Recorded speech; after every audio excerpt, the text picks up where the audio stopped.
Okay, now is the time to create a new virtual machine. So we'll go straight into our VMware workstation. So double click on the icon, and I'm sure you are familiar with this GUI. So click on create a new virtual machine. Now the first section is install from installer disk. If I have a disk inside of my laptop or my desktop, it will automatically gives me the option here to highlight it and pick that drive. Since I do not have any, so that's why it's grayed out. The second one is installer disk image. If you notice, this is where my ISO image file is. So you could go ahead and click browse and go to where my CentOS file ISO image is located. This is the ISO image that I have already downloaded previously, so go ahead and click on select.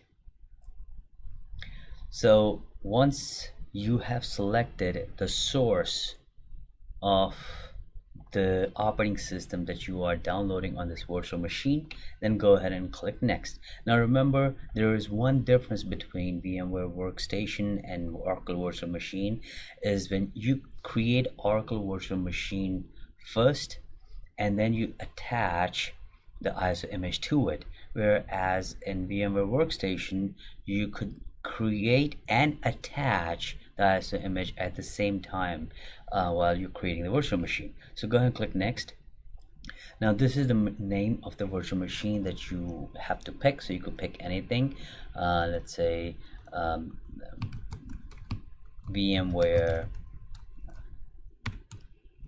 Linux VM. So, and the location where you want to have it downloaded or have it space, so you could pick anything from the location. So then click next. This is the size of the disk that is required. Actually it's not required, it's optional. You could pick 10 gig, or at least that you have to have is about 4 to 5 gigs so the operating system can fit in there, but for now we could leave that default 20. Store virtual disk as a single file, yes, select that option. I don't want to split my files into multiple files. Click next, and that's where it's telling me the location. If I want to customize the hardware, meaning if I want to add more CPU, more memory, I could go ahead and add it right here. I could increase the memory, I could add more CPU, and go ahead and click close and click finish. So once it is finished, the virtual machine will automatically power on and it will boot from the ISO image that we have picked. I'm getting this error message, is unable to connect to the MKS, too many sockets. Now the reason you get this message is because you would have to reboot your laptop or PC when you install VMware Workstation. This is required. So click OK and just click remind me later and just shut it down, power off, and then now go ahead and go ahead and reboot your computer.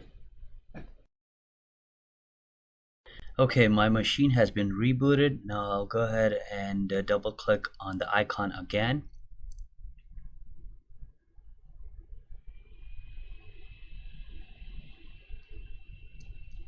So this is the VM that I had previously created. Now I'll go ahead and do on power on.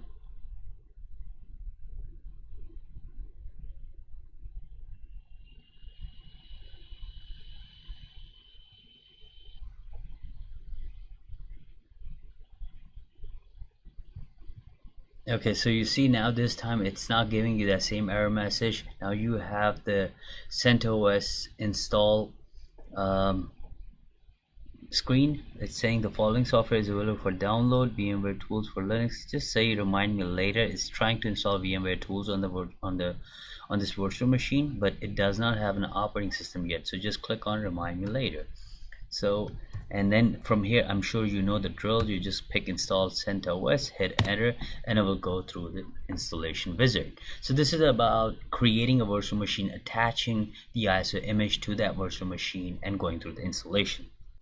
And by the way, in VMware, you would have to click Control and Alt together to release your mouse, whereas in Oracle VirtualBox you would just have to click Control, the right control of your keyboard.